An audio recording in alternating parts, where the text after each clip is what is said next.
pledge allegiance to the flag of the United States of America and to the republic for which it stands, one nation, under God, indivisible, with liberty and justice for all. Okay, does anybody have any announcements or anything they'd like to say? Yeah. Okay, I was just going to announce that Bob Edgett, thank you for taping the show tonight, and congratulations on being named the Man of the Year.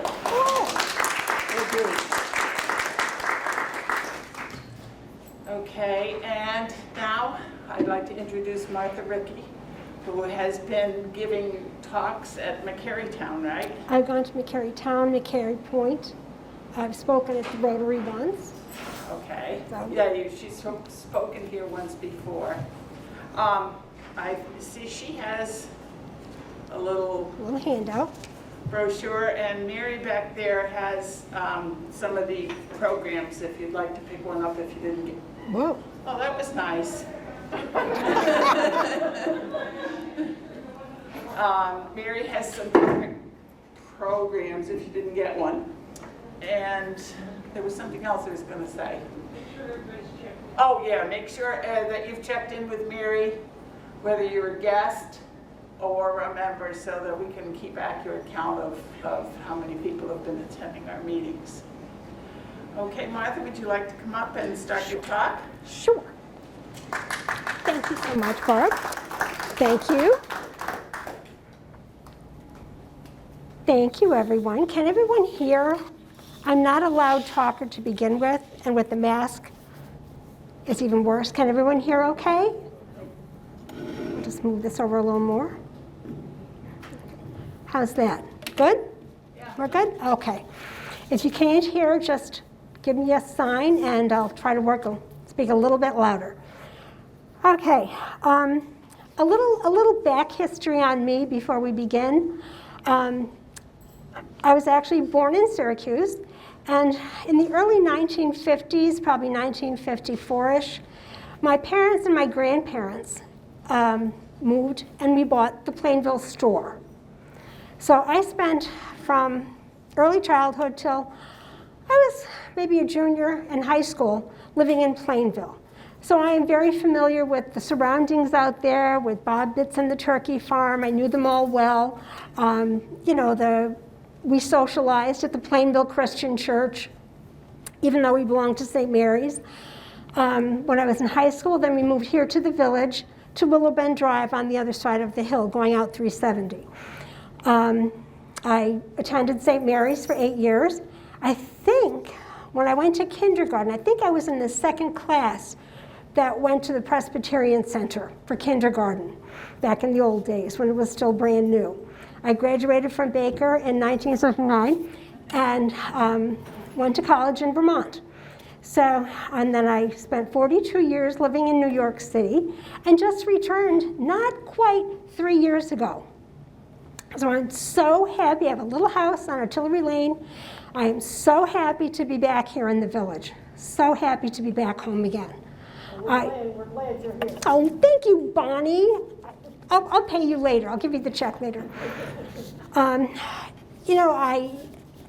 am in touch with a lot of my high school friends, a lot of friends who I went to school with since kindergarten, which to me makes Beeville it's just an exceptional, special place to be, and to grow up, and to say that I'm from here, and I'm so happy to be back here.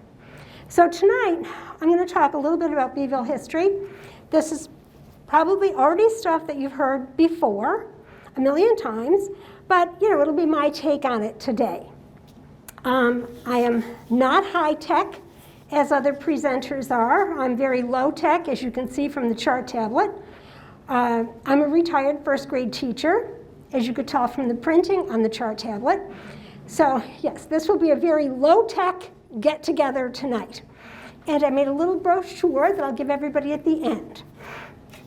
What we're going to talk about today is Beeville history, some of the movers and the shakers, some of the people that were important to the foundation of Baldwinsville. And we're just going to touch on some of the industries. I spent a lot of time picking out who I wanted to talk about. Our first person, of course, is going to be John Mccary. Martha? Yes. Because of your distance from the rest of the folks, if you want, you can take your mask off. You're far enough in the Oh, thank you so much. The audience has to keep theirs on. Haha, too bad. You're far enough until you get up with people Oh, after. thank you so much, Meg. I promise I've had both of my shots, no cooties here, so we're all good. And now you can hear better too. Oh, good.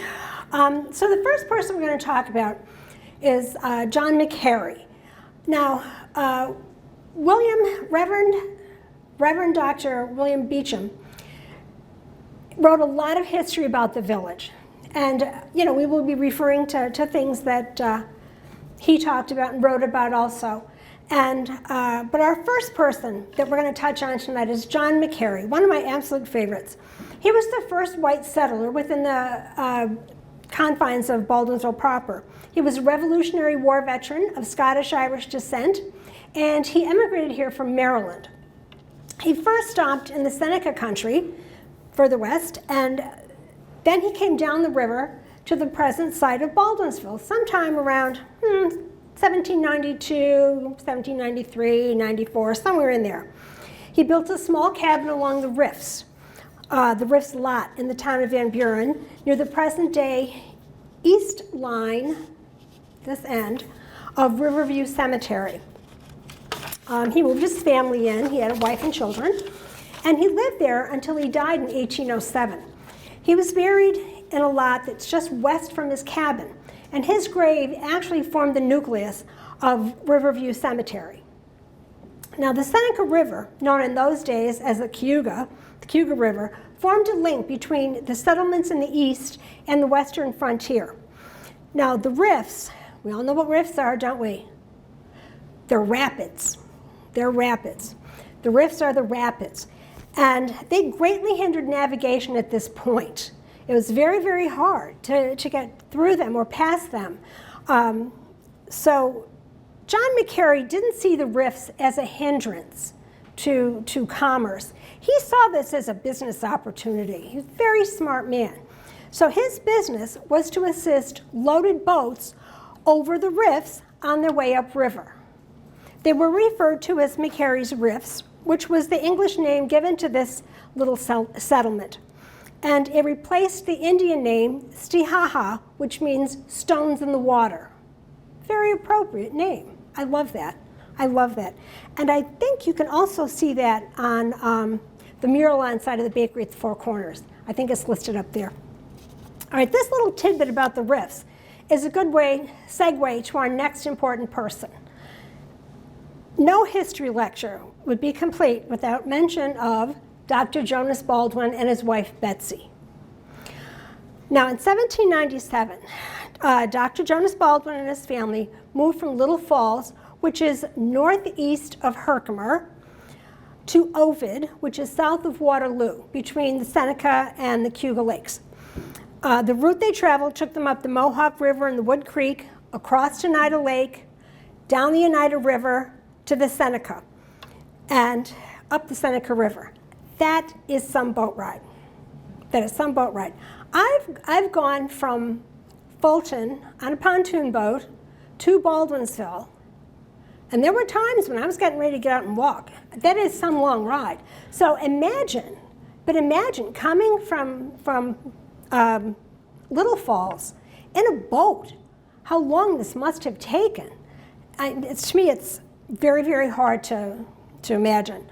Anyway, so Mrs. Baldwin was not really happy about relocating.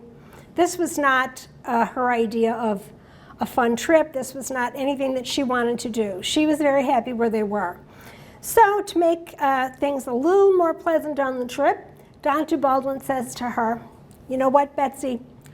When we come to a place that you really like, that you're really, really fond of," he goes, "I'll buy you something. I'll build you something there. How's that for a deal?" He was probably thinking, this is never going to happen. Never. So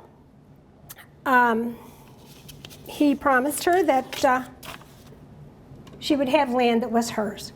So the boats are approaching the rapids, and they're looking around, and she's thinking, wow, this is a really nice place. I like this. And she loved the riverside. So John Mccary was helping them. They got off the boat. John Mccary was helping their boats. This was going to be an all-day project. They had a lot of stuff, big boats. So while John Mccary was doing his thing, they were walking around the area, just walking around, taking in the sights. They loved it. They loved it here. Betsy goes, this is it, Jonas. I want to live here. How beautiful this is. So he learned from John Mccary, who owned the land. Did not buy it right away. They spent the rest of the day and overnight with the Mccarys. They hosted them. They were very happy, and then they went on the rest of their trip. So the Baldwins lived in... Did I do the whole thing? That was a coincidence.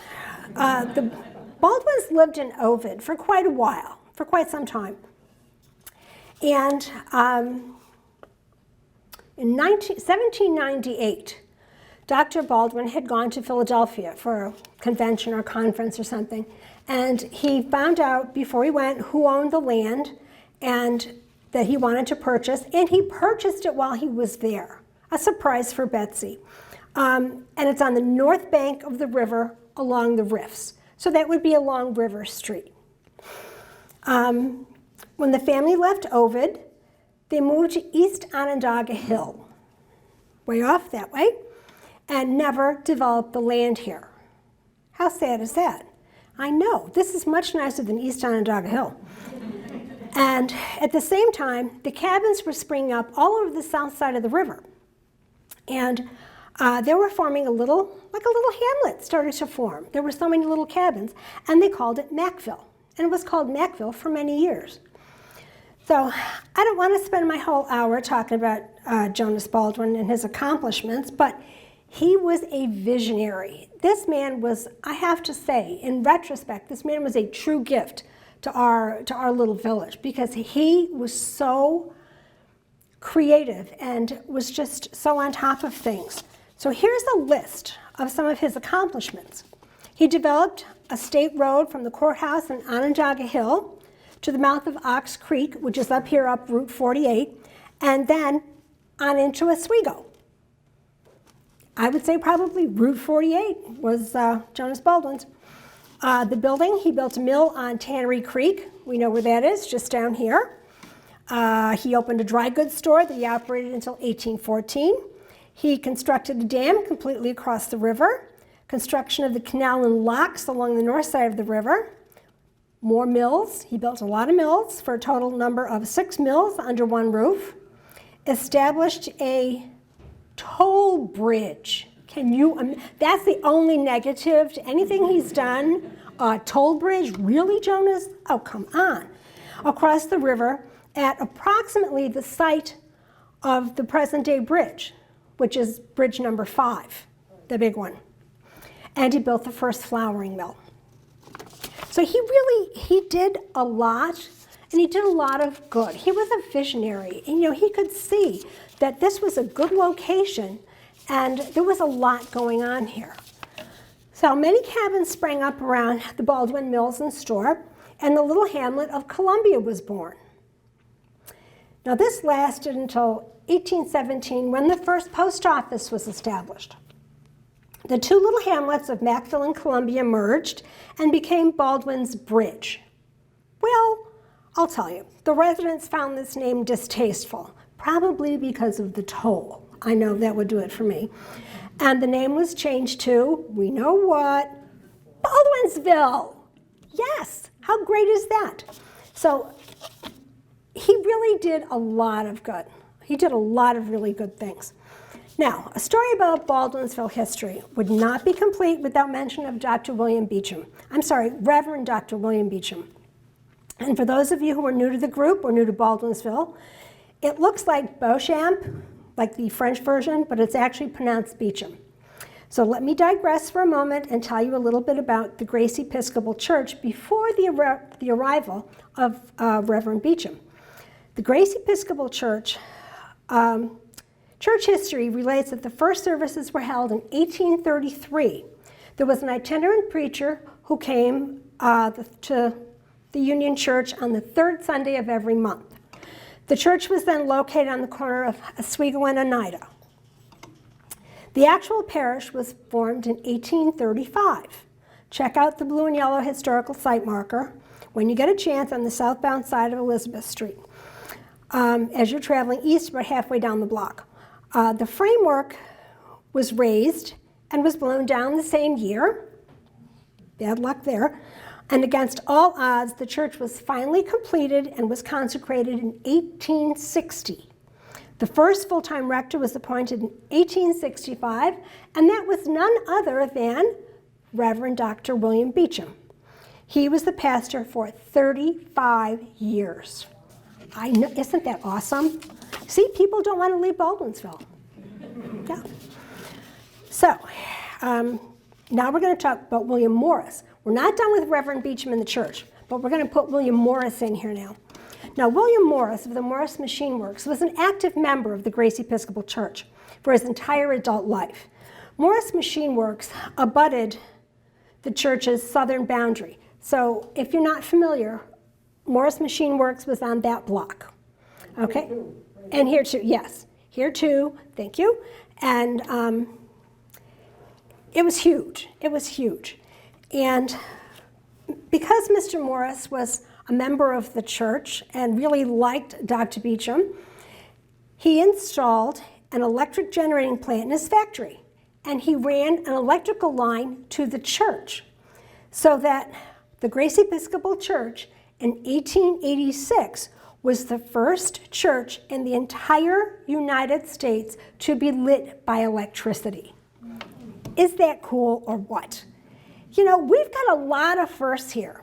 Beeville is so special.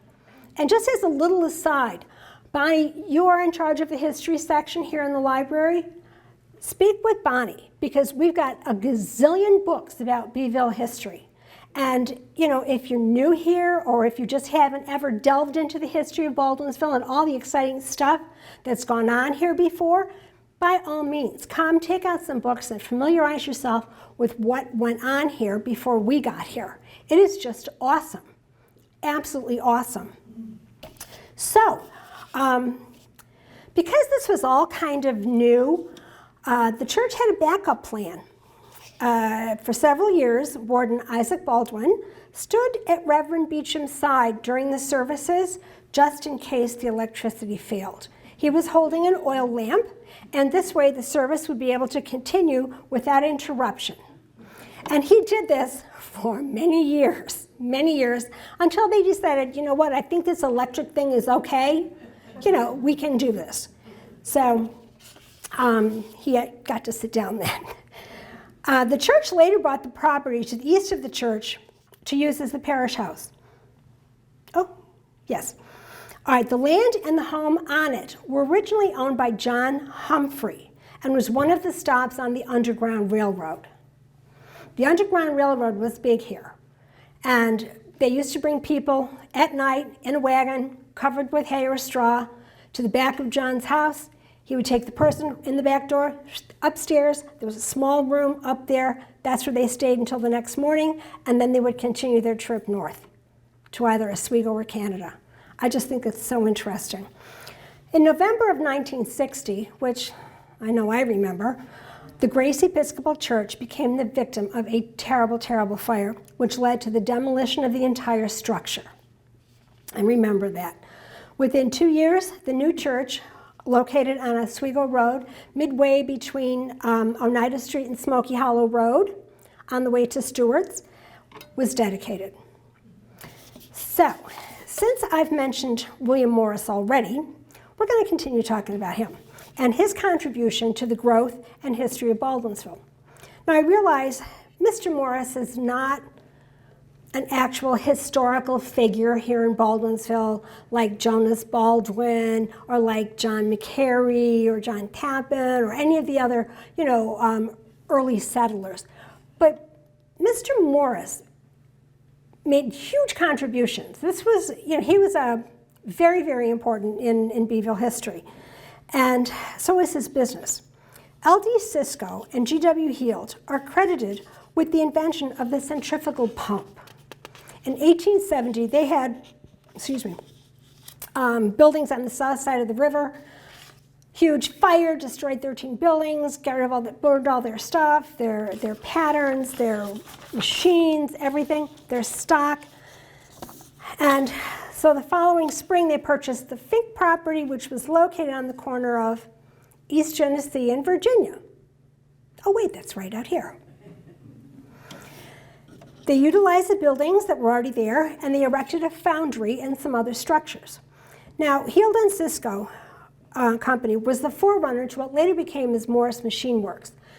They kind of discovered the centrifugal pump. It was like an accident. They were cleaning up some stuff in the blacksmith shop. There was water. They put a fan on. And it's like, oh, wait, we're watching how this water is going. Well, maybe if we do this and this. So this was the start of the whole thing. So in 1900, 2 lots with frame houses east of Morris Machine Works were purchased, and the houses moved to make room for a new foundry. Okay, we have a little sidebar here about Mr. Morris, which I think is such a cool story. Sometime in the 1920s, Mr. and Mrs. Morris had gone on a cruise down the Nile River in Egypt. That is so cool for the 1920s. And one day, Mr. Morris is, I don't know, somewhere on the ship, on the bridge, who knows where, talking with the captain. Captain says to him, so, where are you from? New York State. Oh, what part of New York State? Central New York. What part of Central New York? Like, Baldwinsville. Oh, says the captain of the ship, come with me. And he takes Mr. Morris down into the bowels of the ship to the engine room and shows him the centrifugal pumps on the ship, the pumps that were made at Morris Machine Works in Baldwinsville, New York. Imagine you're on this ship and you go downstairs and you see your products. Like, holy cow. I just think that is such a cool story. Such a cool story. I'm sure Mr. Morris did too. All right, anyway, I love that story. In the 1940s, Morris Machine Works purchased a bronze foundry located at 82 East Genesee Street. And later, Mr. Morris sold that to James Jardine, who operated it as the Jardine's Bronze Foundry. Yep, we all remember that. And the business was closed sometime around 1990, and the building's demolished. I remember all these things from being a kid. And a vivid memory was walking by the Ken Mar Hotel. It was so creepy. It was like a creepy place. Anyway, so there were so many influential people in the founding and the settling of Baldwinsville that it's hard to choose. I really had a difficult time choosing who I was going to talk about today. So I said, you know what? I'll pick my favorites. Why not? So my next favorite historical figure, love this guy, Rufus Pettit. Yes, the Civil War began on April 14th, 1861, when the South attacked Fort Sumter. The following day, President Abraham Lincoln called for 75,000 volunteers to aid in stopping the South. War meetings were held all over the Northeast, all over. The excitement in this locale was stronger than anywhere in the North. The strong anti-slavery sentiment of a lot of the people was kindled like a flame during this time, and Onondaga County was much faster to respond to the president's request than any other country, county, city, state, town, or village. And one man who moved quickly when he saw the war coming was Rufus Pettit. He organized a company of soldiers and began training them. They trained in the fields every day. He had fought in the Mexican War, and he knew what artillerymen needed. So he trained them, and he drilled them, and he drilled them, and he drilled them, and on and on and on. And they met in his pasture lots evenings after everybody finished their work, and they were so well drilled that when they were ready when President Lincoln called for the first volunteers. That's impressive. Battery B, 1st New York Light Artillery, or Pettit's Battery, was mustered into state service at Baldwinsville on August 24, 1861, and into the service of the United States at Elmira on August 31st of 1861. When they reached Washington, Battery B was the first artillery company to be fully mounted. They remained in camp near Washington until the spring of 1862, when they went into battle. They fought in more than 20 skirmishes and successfully absorbed other units into their little unit. Battery B started out as 114 soldiers. That's not much at all. And having a group so small, yet able to absorb other battalions and groups that didn't fare so well, there was a lot to be said for this. There were 26 casualties. 16 enlisted men were killed or mortally wounded, and 10 died from disease. Captain Rufus Pettit resigned his post on May 30th, 1863. Hold on here. I have to look at my cheat sheet. After the Battle of Chancellorsville. And it was due to ill health, not for any other reason. Now, Battery B helped to turn the tide at Gettysburg. Battery B was very, very, very important. And Little Baldwinsville is the only village in New York State to have its name on its own monument in Gettysburg. You can go online and look for it. And we have a lovely little monument. It's not tiny. It's a good size monument. And it's Baldwinsville's Brooklyn Battery B, or Pettit's Battery B. Now, Captain Pettit's house is still standing. It is on Canton Street, catty corner, diagonally from the Shacksboro Museum. It's the big green house that sets back in. I love it. That's one of my favorite homes. It's so beautiful. But that's where Rufus lived. All right, I know I should be focusing on the mill owners and the other people who laid the foundation for the village way back when, but you know, I'm pretty sure that most of you are familiar with all of them anyway, already. So the next few people I'm going to tell you about are very special and equally important to the development and history of Baldwinsville. Now, one of my favorites is Horus B Williams, whose actual nickname was B-E-E. He was an aster specialist, and this is the right time of year to be talking about the asters. He was born on Downer Street, went to local schools. He held down a few jobs before he got into the seed business. He worked for the post office for a little bit, sold rugs and Day Brothers downtown. And he just wasn't sure what he wanted to do, and then he got into the seed business. And with a little help from Cornell University, he discovered that the soil that we have here and the climate would produce exceptionally large, hardy, and beautiful asters. Imagine, combination. So, he planted his first crop of asters in 1902 with the intention of entering the cut flower market. That was a big thing then. And little did he know that he would have so many blooms, he was unable to harvest them all. Imagine, you know, this was bigger than his wildest dreams. He did so well. So, a friend of his and another seedsman, Frank Mills, suggested that he allow the heads on the flowers to dry out and then harvest the seeds and sell the seeds. Great idea. Win-win all around. So that's what he did. Genius. B had 200,000 plants, which produced 1,000 pounds of seeds. How big are aster seeds? Like little, yeah, it's not like a big thing like this. They're little itty bitty things. Can you imagine 1,000 pounds of aster seeds? So he was surprised, let me tell you. So that was the beginning of the Williams Aster Seed Company. And they supplied seeds for other companies all throughout the United States. And excuse me, one of the larger companies that bought from him was Burpee in Philadelphia. Burpee purchased aster seeds from the Williams Aster Seed Company here in Baldwinsville, New York. I thought that was so cool. All right, I could talk on and on about how there were 49 varieties of asters. There were all colors that they came in, or about the mail order business that he started, how the plants were stored in color-coded bins. Yeah, that's just like right up my alley. Color-coded bins in a barn on Oscar Brown's farm.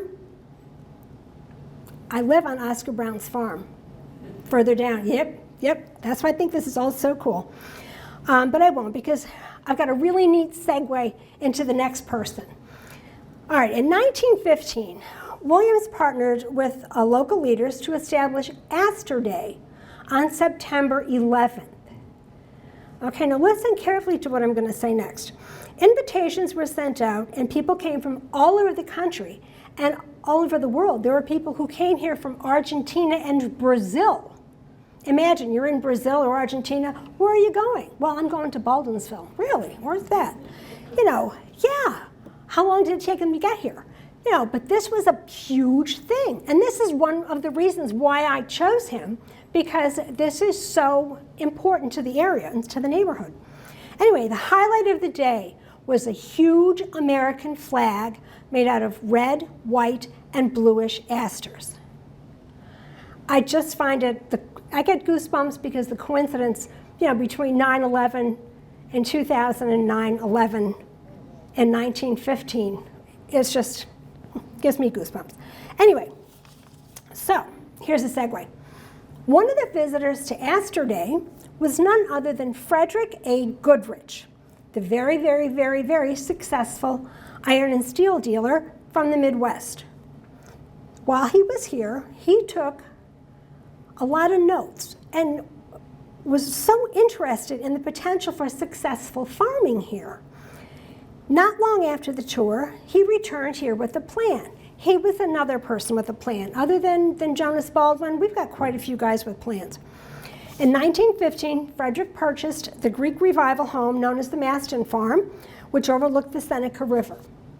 Mr. Goodrich renamed the farm Indian Springs due to the number of Indian relics that were found in the area. Okay, now we all know where Indian Springs is. If you don't, go out 370, just before you get to 690. It's on the big white house that sits back up on the right-hand side. Always loved that house.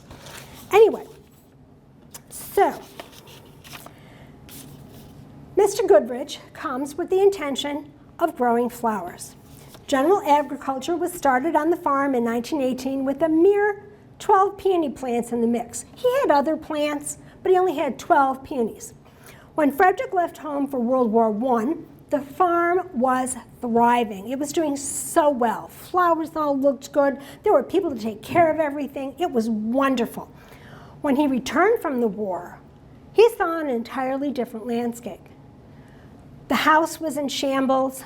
The fields where the flowers were so beautiful before were all overrun with weeds. The weeds were choking out all the flowers. It just looked awful. It was just, it was a reflection of the difficult times that we were in. And only one kind of plant, withstood the test of World War I, and that was the peony. Imagine.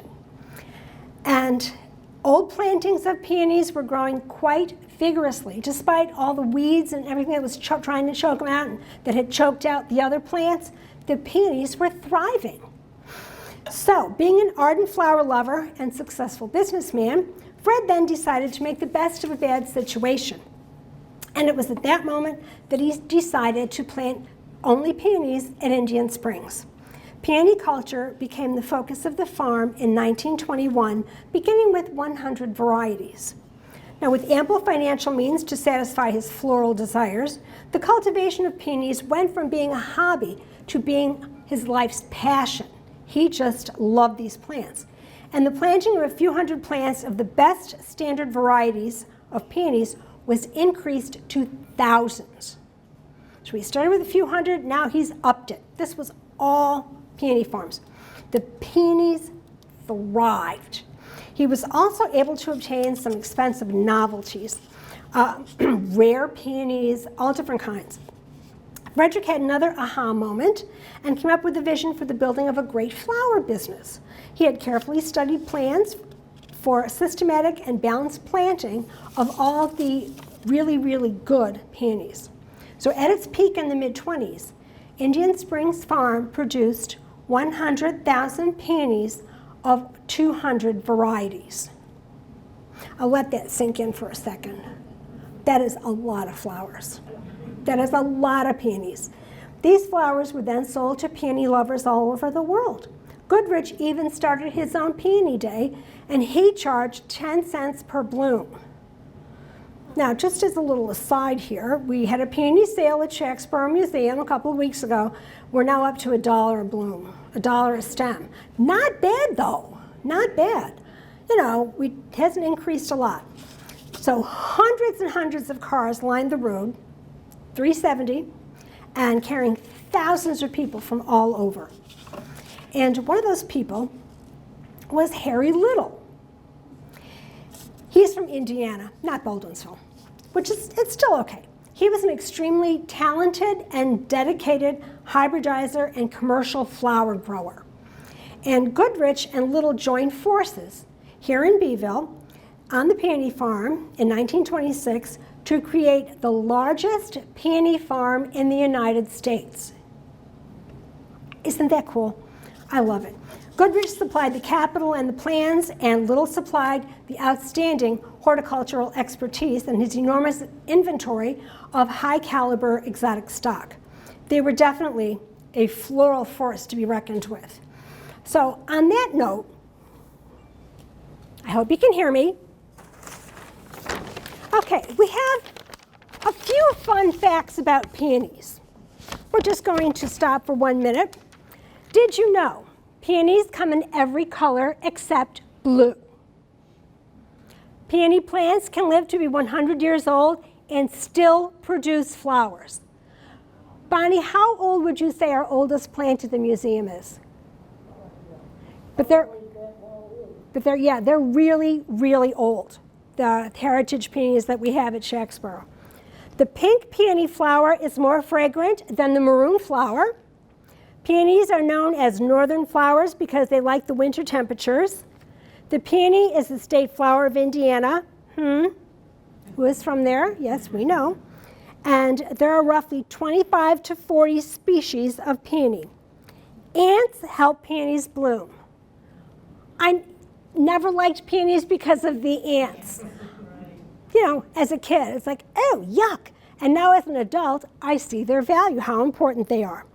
Peonies are traditionally used as, to celebrate 12th wedding anniversary, and peonies require extra potassium for stem strength and disease resistance. So just a few little fun facts, everything you wanted to know about peonies, but didn't know to ask. All right, back to history. But the peony is such an important part of our history. And that's why I chose these gentlemen to talk about. Because the peonies, you know, this put Beeville on the map. You know, it was wonderful. Sadly, the death of Frederick Goodrich, combined with the Great Depression, took its toll on Indian Springs. And it went into receivership in November of 1932. That was the end of the flower farm. But fortunately for flower lovers, Master Gardener Doris Cross came to the rescue when she started scouring local flower gardens and the hillsides of the former flower farm, say that, for peony rootstock to propagate. Due to her diligent stewardship, the Shacksboro Museum now has more than 40 varieties of peonies in its garden. And thanks to Doris Cross and other people like her, we've preserved these peonies for posterity. And along with the rich legacy of locally grown flowers from Indian Springs. So that takes us up to the rest of my charts. Now you can tell, like I said, this was going to be a low-tech production. I know everybody's used to Steve, and he's got the PowerPoint, and he's got the big screen, and Yeah, I don't do that. I don't do that. You are in the presence of a genuine dinosaur. So just keep that in mind. A real dinosaur here. I told you I graduated from Baker in 1969, and I was a first grade teacher, hence the good printing and the charts. So we talked about industry and the building up of Beeville. So this kind of tells you what we had here in the village in 1886. We had, and I'll read this really fast, so listen quickly, 5 churches, 4 wagon shops, 18 tobacco dealers, 1 billiard room, 1 lumber yard, 2 harness shops, 5 grist mills, 1 sawmill, 1 tin shop, 7 hotels, 3 meat markets, 1 marble works, 3 painters, 2 undertakers and furniture dealers. They did both. 1 art store. Well, you know, I mean, if business was slow, I'll go in the back room, make a couple of tables, you know. 4 confectionery shops, 3 cigar factories, 1 veterinary surgeon, 5 general stores, 1 grain house, 2 coal yards, 1 photograph gallery, 1 spring bed factory, 1 liquor store, 8 saloons. Yeah, right, that's right up there with the 18 tobacco dealers, so we know what went on here. 3 drugstores, 4 shoemakers, 4 hardware stores, 1 sash and blind factory, 1 newspaper, 5 lawyers. I'm not even going to go there. 1 bakery, 5 blacksmiths, 1 pump factory, 2 jewelry stores, 1 opera house. Wait, we're not done. 4 groceries, 5 doctors, 3 barbers, 2 banks, 3 clothing stores, 1 brickyard, 2 millinery shops, a knitting mill, 2 dentists, 2 livery stables, and 1 tool factory. 1886. There was a lot going on here. A lot. And now, I'm not going to read all this, so I'll spare you. These are the industries that we had in the early 19th and 20th centuries, and the people who ran them and when they did. So we had, all right, I'll just do the agricultural implements, axes, barges, barrel bungs, whatever they are, broom handles and hand spikes, batteries, bed springs, bluings and ammonia, boats and boat frames, boring machines, brooms, cabinet makers. But look at all this. Look at all this industry. This is tremendous. Candle makers, cider and vinegar, edge tool manufacturers, engines, emery wheels and emery powder, flexible shafts, folding boxes, forks. I don't know what happened to the spoons and the knives, but we had forks, so it was okay. Furniture, gas motors, grain candles. Look, there's more. Hub boring and box setting machines, iron products, kettles, launches and 2-cycle engines, machinists, marble products, oar locks, plows, pump logs and log pipes, rakes, sash blinds and doors, soft drinks, spinning wheels. Wait, we're almost done. Size, springs, stoves, tinsmiths, vegetable canning, veneers, and wire sieves and screenings. That was a lot of industry for a little tiny village. You know, I just find the history of Baldwinsville so vast and so interesting. So much went on here. So much. You know, we were close to the action in Oswego during the war. We were only, a few miles away. You know, just so much went on. You know, it's not the Beeville that was here when we were growing up. I'm kind of sad and not. You know, I was happy to see the Kenmar go and the drinking fountain by the Cozy Corner. Yeah, my mother always admonished us, never drink from that drinking fountain. Yeah, never. You never know what you're going to get, so do not touch that water. You know, and in the old days, we could walk from Baker down to the corner bakery. You get a donut for lunch or a Half Moon cookie. I mean, good memories. This is a very, very, very special place to be, and I am so grateful that I was able to come home and be here once again. So I have a little handout. This is just a little list. See, I like making these things. The movers and shakers, and I've got some people in here that we talked about, some that we didn't talk about, but you can take this home. There's one for everybody. Does anybody have any questions? I might be able to answer them. I don't know. No? All right. Well, thank you, and thank you so much for coming. I appreciate it. This is wonderful. Thank you. Thank you, thank you. All right, I'll put these on the table so that you can grab a little brochure when you leave. Thank you very much, Martha. That was really interesting. You're welcome. You're welcome. Glad you liked it. Excellent. No questions? Comments? I'd like to ask, do you know the population in 1886 when all these, what? No, I don't. Good question. Good question. Population. Yeah. I have a question. Now, all those businesses there, whereabouts were they? What was, There you know, were the fork, you know, how far to the east and the west of the, quite a ways. like, how far quite a ways? The four corners was, we had hotels on the Yeah, four but how corners. far did they go? Like all the way up to Van Buren Road or? Oh, there's this factory on Oh. Van Buren and Maple Road. Yeah, That's okay. the house. Then they had some up this way. Oh, yeah. Okay, we're talking about a ways. It was okay. spread out, yeah. It was spread because we also had homes and, you know, we had a lot of hotels here in the village. And I think it was, there are a couple that were really, really large homes, really large hotels. So, yeah, we had a lot going on here. All right, thank you so much. I'm glad everyone came, and I'll leave these on the table so you can grab one on your way out. Thank you. Thank you. Excuse me. Yay!